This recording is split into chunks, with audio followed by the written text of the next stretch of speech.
My name is Nate Sherwood. I am originally from Portland, Oregon.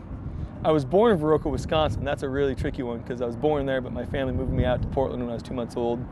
When I was 23 years old, I moved to San Diego, California, but I don't really think of that as growing up, where I met my lovely wife, who's from Cedar Rapids, Iowa. And wow, almost 10 years after we met, we decided to open a skate shop and move back to our hometown. So we've been open 5 years now, and yeah, things are styling and profiling. We're doing well. Can't complain at all. Nate owns and runs Eduskate with his wife Lindsay. They sell skateboarding gear and apparel out of their shop in the New Bohemia district of Cedar Rapids, Iowa. I wanted to know how he first got into the skating business. The ranks in that, it was kind of neat because there was a lot of scouts from different sponsors, from different companies looking to sponsor people and whatnot. And it's kind of hard to articulate, but at that time it was a little bit more similar to baseball or whatever. Like if you're playing college ball, you got scouted out and picked out of things. Then came CASTLE, California Amateur Skateboard Association, so I worked my way down the coast.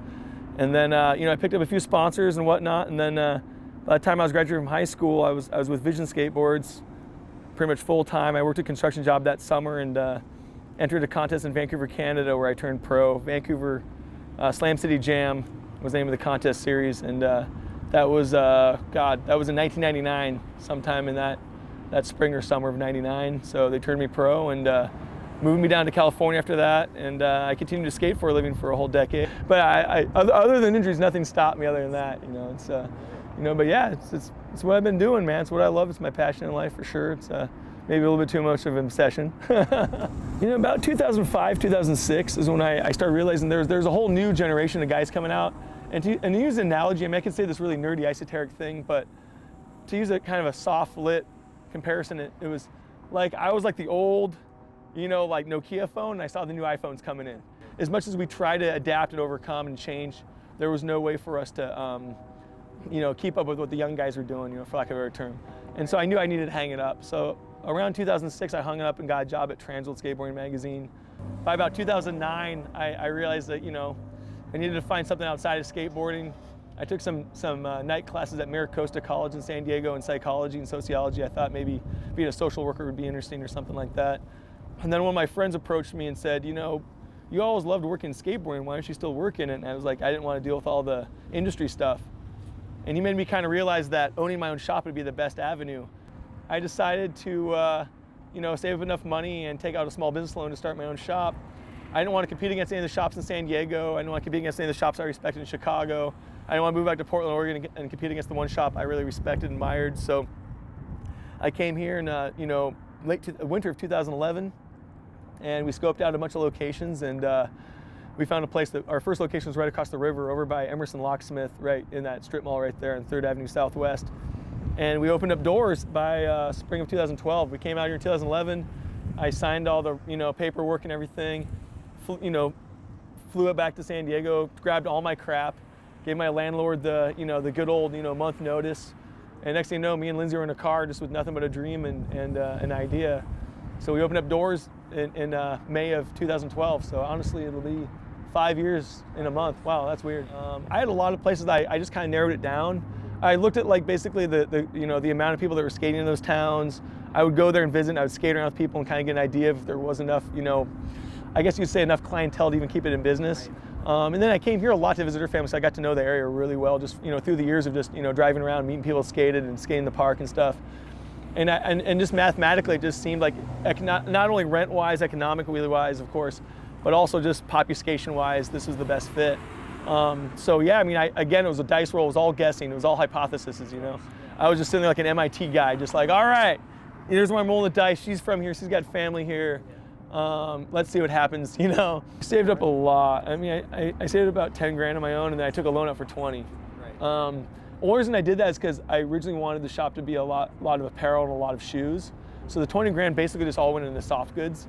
I already had enough to save it for the skate shop, the actual part I'm passionate about. But I knew that we needed shoes and we needed, clothing stuff. Every skate shop has that. It's kind of like pizza without cheese. Right from the get-go, it was hectic. There was this halfway house, kitty corner from our old location. And a lot of the guys who are in there, I'm not going to talk bad about anyone if they're trying to rehabilitate themselves and they've been through a hard life with crime or whatever, but a lot of these guys definitely were not trying to rehabilitate themselves. So they'd come in, schwack down whatever kind of narcotics, and they'd, you know, shoplift, or they'd run amok. Or one time this guy ran through the door and started vomiting all of our floor. That was strange. We had a lot of interesting run-ins. We had 2 break-ins over there. One break-in that was done by actually 2 skateboarders that were local, so that hurt more than anything, just because it was guys I actually knew when we watched the surveillance footage. They didn't last too long, but you know, so that was kind of hard too, because, you know, it was like, great, now we have another competitor, and we have this, and it was one of those things where, you know, we were just trying to get our feet in the water, and, you know, they came along, and it was just kind of like, oh boy. Yeah, right. So, you know, that definitely was some economic struggle. Nothing was worse than the break-ins, though. I mean, if I'm gonna like have to just tally up to a couple of things, that was the hands down the worst 2 things to deal with. Anyway, after all the bills were paid from the break-ins and all that hoopla and all the kind of, lack of a better term, the friction with us and the other shop kind of subsided, we decided we wanted to move to this location just because my landlord lives right next door. And it just sold me on it. He's like, I live right next door. I'm like, yes, on-site security. I don't need any more break-ins. Like, you're sold. Where do I sign? You know. So 2 years ago, we moved to this locale. 1, it's closer to the skate park. 2, the landlord's right there. It was like, you know, 2, it was like the stars aligned perfect. You know. You know, it was all real grassroots, real guerrilla status. I would skate every day after work or before work at the skate park, try to meet new people. I would religiously skate there, skate street spots where other people are prevalent in skating. I'd go to Center Point or Iowa City or you name it. Any of the local surrounding areas that have skate parks. I did a lot of, you know, Facebook posts, a lot of, you know, we have our own Facebook page and Instagram and Twitter, and, you know, even at that time we even had a MySpace. Now I think that thing's long 86. But, you know, we built, you know, just through social media. We did, you know, anytime we had like a contest that we were hosting, or like an event or like a raffle, we would put up flyers at the skate park. I'd put up like, you know, just like big flyers like, this weekend we're having a 50% off on this and this and this, you know. Right. So, you know, we'd go get these ads print out from SPS printers. Another customer, his dog got really sick with I can't remember the terminology, but some kind of respiratory condition, and, you know, he was pinching pennies as a roofer, so he needed money to help the dog, you know, see the vet, and so we did a little fundraiser for him. So we did a lot of stuff like that just to show that we weren't just here to like make money. We were here to be a part of the community, to support those who support us. And, you know, that early on, I feel like that ethos echoed a long ways with people. You know, still to this day, like if someone comes in and they just have like a broken bearing or popped out pivot cup or a cracked bushing, I'll replace it free of charge. Just my way of saying thanks for coming and seeing us. We made loads of videos. I think our queue has something like 200 and some videos. Like if you just go to the YouTube Nate Sherwood page, if you just look up Nate Sherwood, NATE space SHERWOD on YouTube, just look that up. It's like 200 and some videos. And then if you look at the Eduskate, just the primary Eduskate one, I believe we have 40 or 50 some videos we've done. That's just YouTube alone. And include all like little Facebook videos we've done, all the random Instagram. I mean, I think we have, our hashtag is up to, like, I want to say like 200 and something, 220, 215 or something on Eduskate CR. We've done stuff on Facebook where you paid for, you know, to have more traction on it and stuff like that. I can't remember how many times we've done that, but we've done that several times, and it's definitely paid off for us. We've done a couple of things. We've done banners, like on the Theater Cedar Rapids website. We've done, like, you know, paid for banners. We've paid for little insert, like brochure and ads and stuff with different, like, you know, programs at different plays and things. We've advertised for like soccer teams, the water skiing team, and that stuff has all helped us out. Yeah, honestly, it has. That's the only place we'll pay for advertising is internet stuff. Honestly, I feel like I'd be, I don't know, washing windows on cars on the side of the freeway if it wasn't for social media.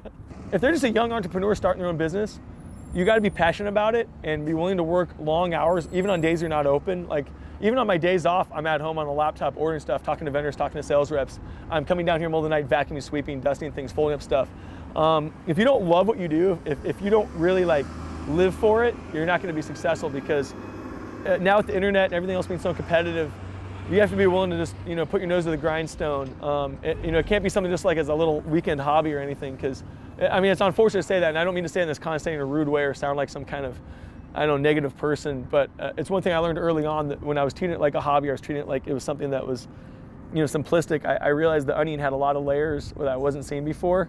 Writing a good business plan, taking your time, looking at different lenders. I mean, don't just go to the first bank, even if you've been banking with them forever. Listen to what they would lend you. Talk to other banks. I shopped around, you know. I went to like 5 or 6 different banks I can't remember off the top of my head before I actually got approved myself. You know, I have decent credit, you know. I always paid everything on time with my credit card and stuff like that. But if someone's not going to do it with a business loan, I mean, just factor in what you need, and if you can do it on your own, do it. I think a business loan is kind of a nightmare, because, you know, it was a lot of bills to pay for a long time.